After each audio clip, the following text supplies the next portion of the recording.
Hello. Hey, how you doing? I'm Gordon. I'm here with Geoff, and Ian's filming. He's production supervisor. I got this board off Geoff.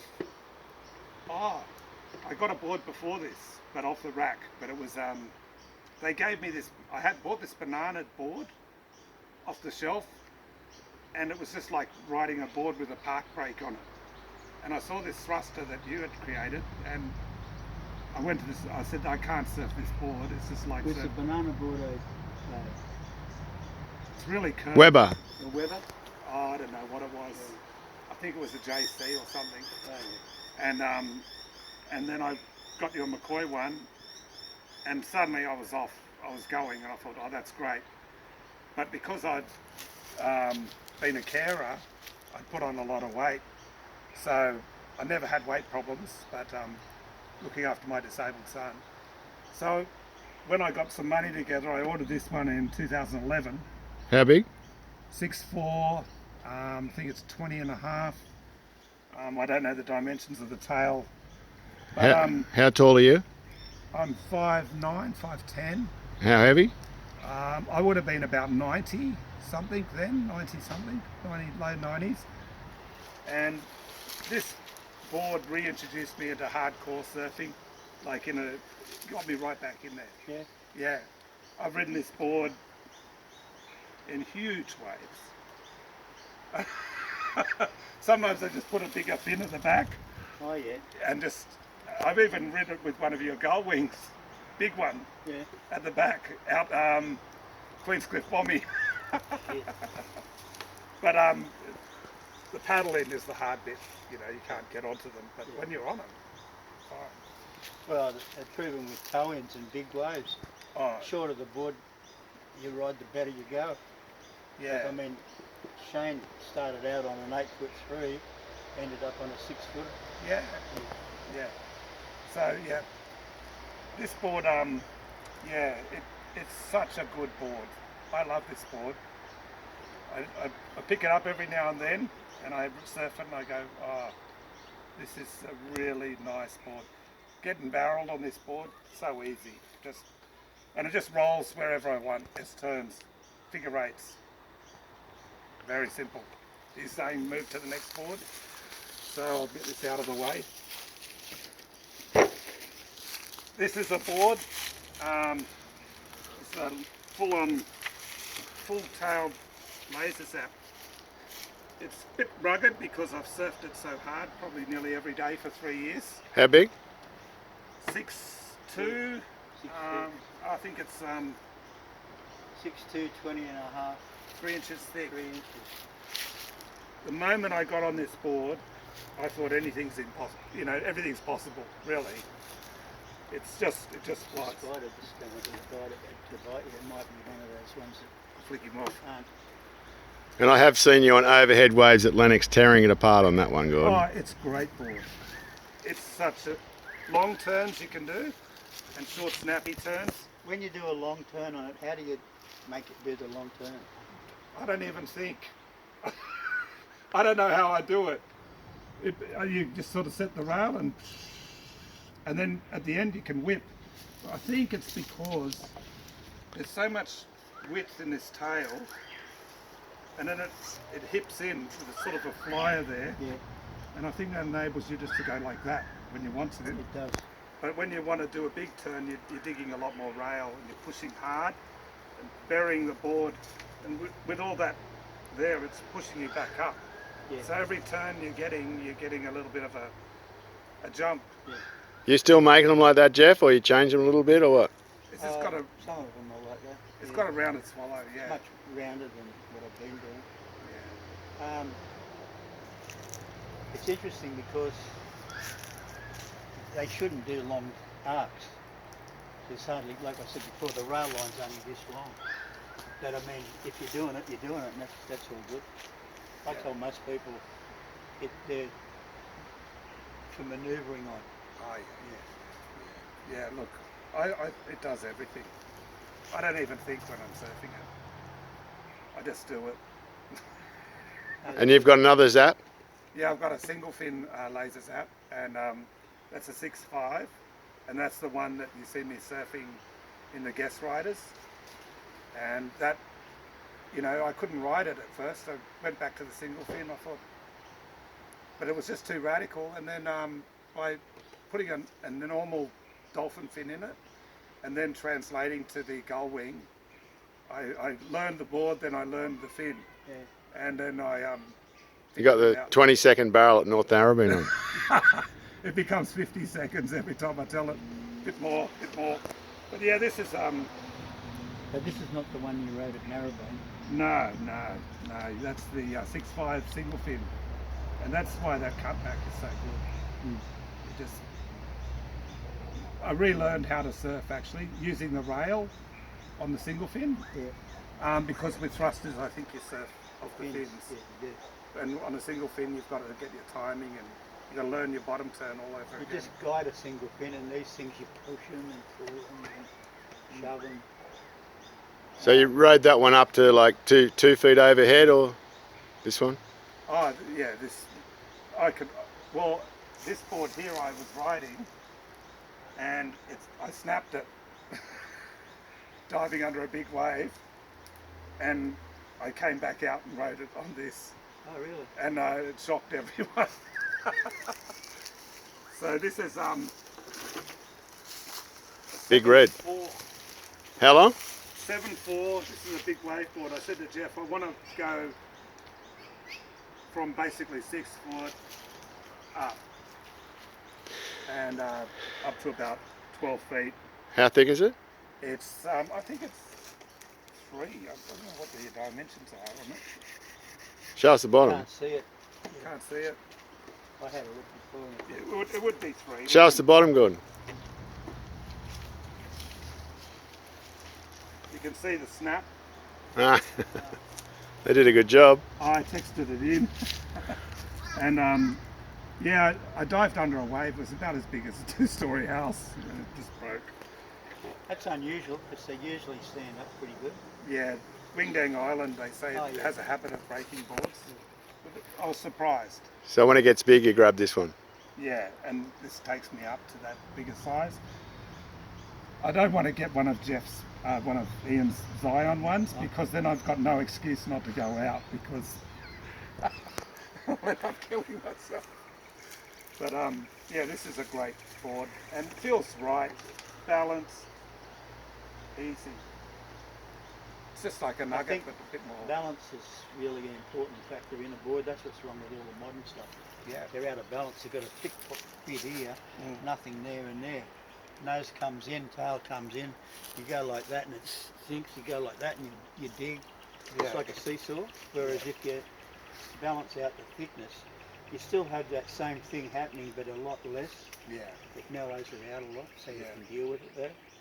Yeah, it makes, see these boards just make surfing easy, I reckon. Like for Yeah. me, it's like I've got a 50% head start on everyone. I've got a board that I can paddle, catch waves, They're meant to do that. and I just makes surfing fun. There's they look just well, you know, the ignorant people. Oh look, what a fucking pig! You got to turn around and say, "What are you riding?" They go, "You fucking idiot! You poor silly bastard!" Well, Because anyway, all my stuff is common sense, practical function. yeah, That's all it is. There's no magic and there's no this, that. And it's just yeah. But anyway, thanks Geoff for just spending a bit of time with you and looking at these boards. okay. You know, they've got a thick rail, right? Yep. That came from Nat Young when I worked in Kios years and years ago. Nat used to get, because he was a big, powerful guy, right? He had Yeah. big, solid rails on his board. And I go, "What do you need rails that thick for?" And he goes, "Well, you're on the planing area on the bottom, then you go up on the rail. I look at that as another planing area." Yeah. And because he was big, so I just did it. Started working out all right. I don't know where volume became the enemy of the surf industry. When I started doing it, I was the enemy, not the volume. They fucking hate me because I wouldn't join up and be one of them. Yeah. Well, when I'm riding the lasers out, the guys say, "Oh, I bet you're enjoying that board because it's got all that volume." You know, small But waves. it goes good in small waves. Yeah. You should see it in 10-foot waves. Yeah, and they say, "Oh, you're getting onto those waves. I bet you're liking that board with the volume." And I go, well, "When's volume become the enemy? How's it holding anyone back?" Yeah, well, They haven't got it. I've seen Gordon catching big waves on it, and he's ripping. He got a standing ovation by all the Lennox locals on one wave a couple of weeks ago. What sort of board you were riding? Yeah, they all want to know. Yeah. They all want to know. Oh, no, No, I can't ride. I just laugh at them. I think, you poor silly bastards. You think I'd be still doing it 25 years later if it didn't work? You've mastered it. I have. I mean, I've put thousands of hours into working these out, and they're not just like they look at them and go, "Oh, it's like a fat, big, flat bottom." There's so much more in it than that. There's a twist in the bottom, so when you're in the barrel and the water's running around the board, you've got release front and back, so you don't catch a rail up there and go up and over. Yeah. There's a lot in it. That's where the single fins are really good. I found in the barrel they just sit. They do. And they don't drift. Well, when you've got 3 fins or 2 fins, you think of the wave drawing up and over. Yeah, it's pulling on them. So it's pulling on 3 fins, and as they get up to a certain steepness, they either let go or just go all the way. Yeah. You know. But the single fin, when it picks up momentum. Yeah. So the thruster's giving you quick jerks of speed, but the single fin's picking up momentum, and that's going with the wave, where the thruster's holding you and slowing you down a little. Well, when I was in Hawaii one time, I stayed right on Sunset Beach, and I was Bobby Owens, Yep. single fin, and Michael Ho, 3 fins. Yep. Solid 8-foot waves. Bobby Owens would drop in, turn, run it right back up into the pocket, do his snap, whatever. Michael would go down, he'd do his turning. 1, 2, 3, up. Yeah. It was just one smooth turn for the single fin, 3 turns on a 3 fin. But there's no benefit of doing jerky turns on single fins because they don't give you that instant thrust by pushing against the fins. That's why people have trouble riding them. Yeah. You just got to apply pressure and let it do it. Yeah, let it glide. Yeah. So they've got a lot of gliding speed. Yeah, well, when you eyeball the fins on a multi-fin, they're laying out on an angle and they're pointed at the nose. Yeah. So they've got to be pushing water. Yeah. Simple as that. And then, people run around saying, "I've got a 4-fin, goes so fast." It goes faster than the other piece of shit you had. But the only reason it goes, if it does go faster, it wouldn't go as fast as these, I guarantee you. But if they go faster for them, it's only because they got width in the tail. Yeah. And another thing is, if you had, say that board over there, and you were riding 12-foot hollow waves, it'd be like going that fast, you'd have trouble controlling it. So what you do is you just add and reduce the area in the tail, and all you're doing is adding drag to that board, so that you can control it. Yeah. That's one of the things that have gone wrong. The single fin, the gullwing fin, I did like about that is when you're pushing down the line, there's no drag. You can feel the drag of a normal conventional dolphin fin. Yeah. And when you get on the gullwing, if you've got a nice even wave and you think, I want to get down there, and you start sweeping, nice smooth rolling pendulum sweeping turns, you start moving and you go, okay, I've got no drag. Well, you don't. You're at 90 degrees and straight up and down. You get drag when you go sideways maybe, but a lot less than multi-fins. Nah. Oh, good. Surfboards are the most ignorant made thing in the whole world, I reckon. Well, morons just know nothing. Well, I think a lot of the boards are made so weak that once they get out in the ocean, they can't take the power, and they're not even seaworthy. Like they're just not built to last. Like that board there, that's 10 years old. Yeah. And that's been surfed like 5 years. Yeah. No. And there it is. And it, you know, if you made this board lighter, maybe not because it's been dinged, but any of them lighter, they'll go totally different, and they won't be as good. They won't run as well, because there's, and that's what's wrong with another thing that's wrong with the modern shortboard. Is they're that light, they got no momentum. And like I just said about the 3 fins with Michael Ho, you see people doing that all the time now, trying to get around the bottom to get up there, because there's no flow. Yeah. They can't go anywhere. I mean, that's what I had to learn going onto the single fin. It really took me about 3 months of hard work to just work out how to turn, how to time. Made me read the wave a lot better. you become a better surfer. Yeah, actually, definitely. You do. Yeah. I rode twin fins for a couple of years, and then 3 fins came out, and I rode them for a year or two, and it just pissed me off. I couldn't ride them. Yeah. Every time I do a bottom turn, I'd go shooting up over the back. I couldn't pull it back in time to get around. Yeah. And I just went back. This is like when I was still in Avoca. So how long you been riding Geoff's boards? Oh, since I was, well, when I was a teenager, my parents wouldn't get me one because they couldn't afford one, and then I got sort of a deal with some board making companies, and they said you don't want to ride anything like that. Yeah, no. And they got me to ride one. Get on this piece of shit and be handicapped like me. Yes. Yeah, so they gave me some boards, and I would swap them over, and they'd give me another board for free, and I'd just promote their brand. But I never really got to ride a laser zap, and I really wanted one. And so when I got older and I got my own money, at the time, just stuff them. So probably about 2008, I think I got my first McCoy, and I got that one, and the single fin, laser zap, and this one, and I've bought a few others off Gumtree. So, but every board's got a lesson in it. Yeah, that's right.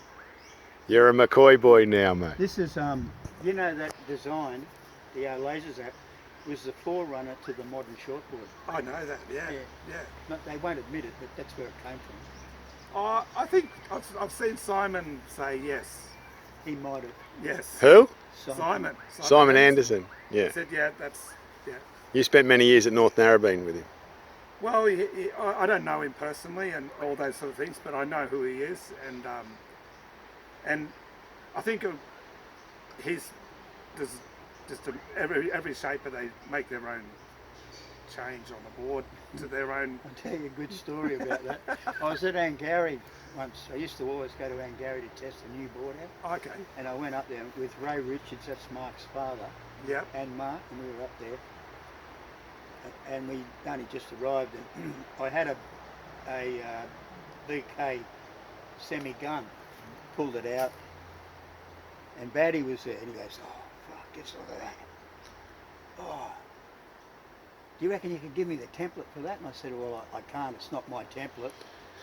And I'll ask BK if he minds and see what he says. Anyway, when we left and we went, Ray said to me, send him up a template. He said, he'll fix it up. He'll improve it, don't worry about that. He'll fix it up. Okay. I said, but he doesn't, just send it up. So this is a true story. We didn't go back up there for 3 or 4 months, and I did, and there's Batty. Thanks for sending it up.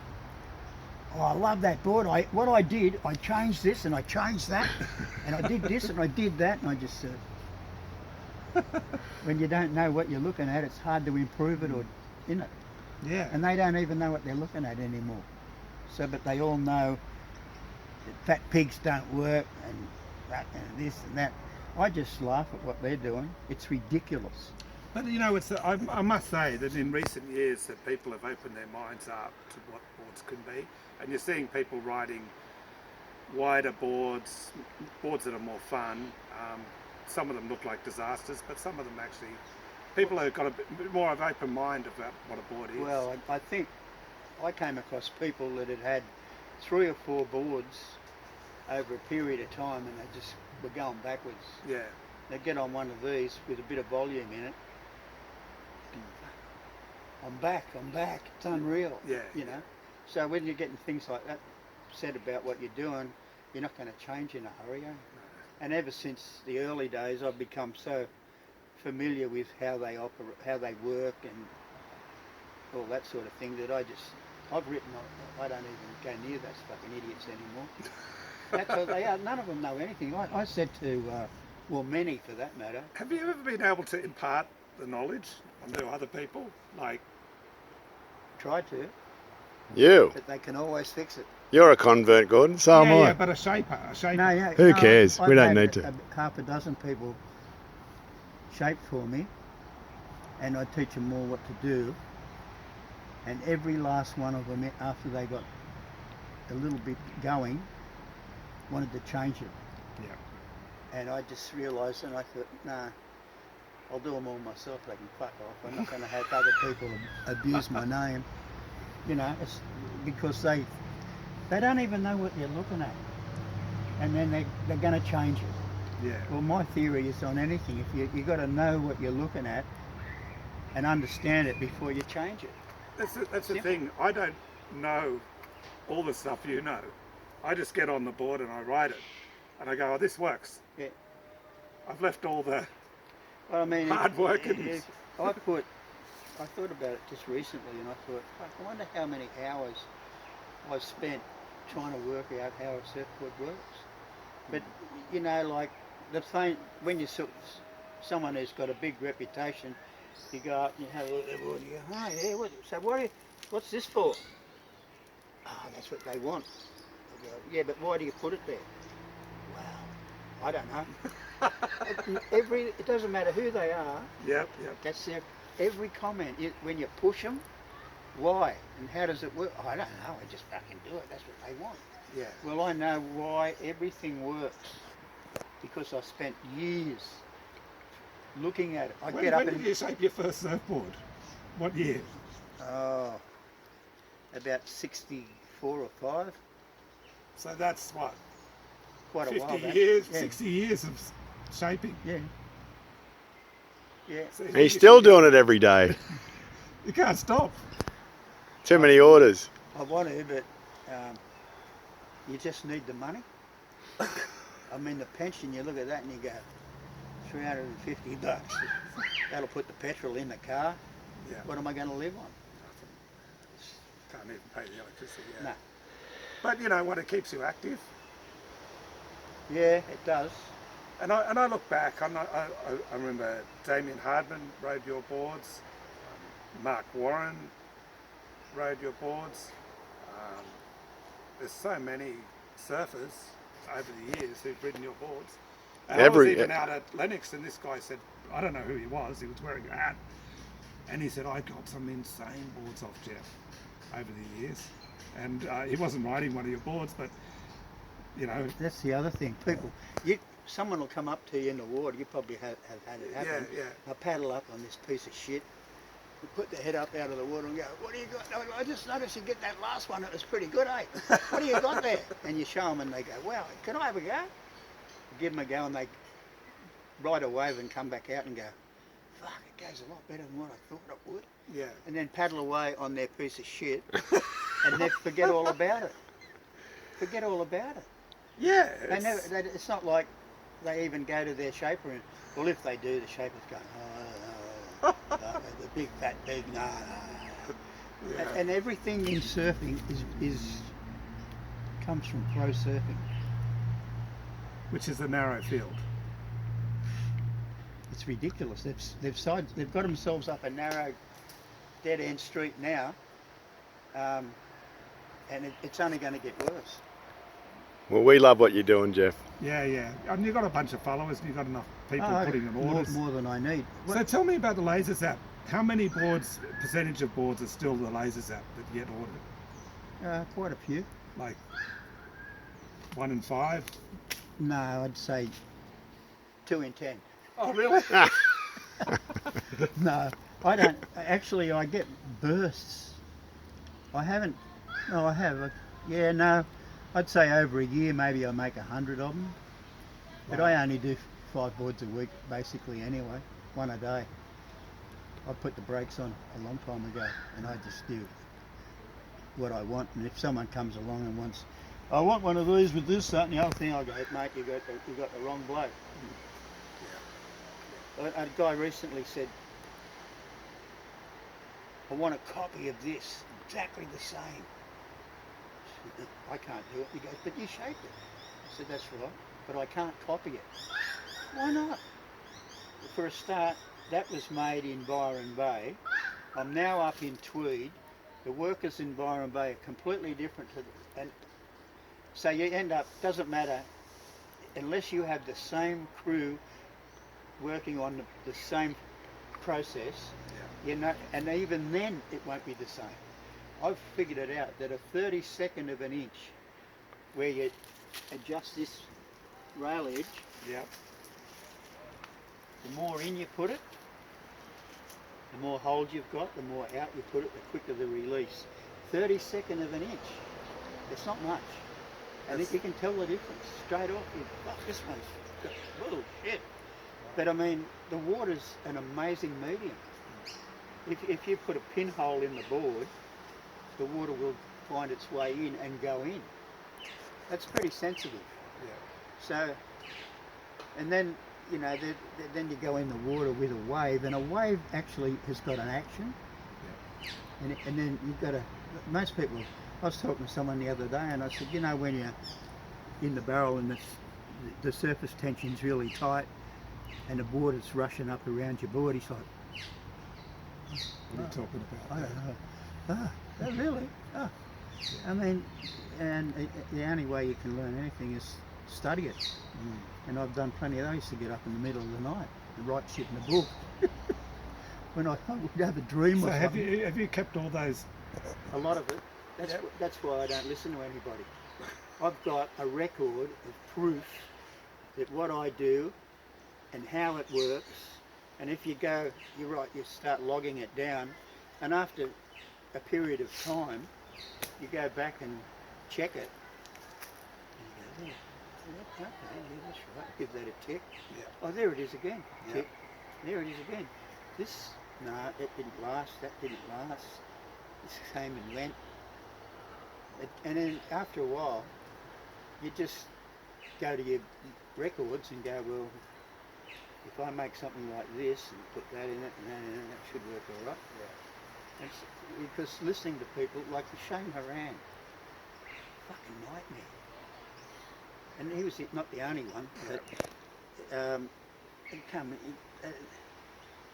there's two sides anyway, he'd come and go, didn't feel right, I need a harder edge at the back. Make a harder edge. No, I need a softer rail or a harder rail. And it was like ding, ding, ding, ding, ding. Then I thought, you know, this is fucking ridiculous. So I pissed them all off. I got rid of them. I mean, they were actually fucking with my head. Because in their ignorance, you could get all the pro surfers together, with the exception of maybe Mark Richards, and he's limited, but they know nothing. They're good surfers. And you think, because, well, I fell for it in the early years. I used to think, well, these guys rip, they must know what they're doing. There's a big difference between surfing good and knowing why what's letting you do that. You know, it's all, that's the stuff that's hard to find and work out. But anyway. Well, thanks, guys. Thanks, Geoff, for your time. And yeah, dig a little bit of steam out. Oh, good. Well, I tried to keep it mellow. Thanks, Right. Gordon. Thanks, Gordon. Thanks, Geoff. No worries. It's all good.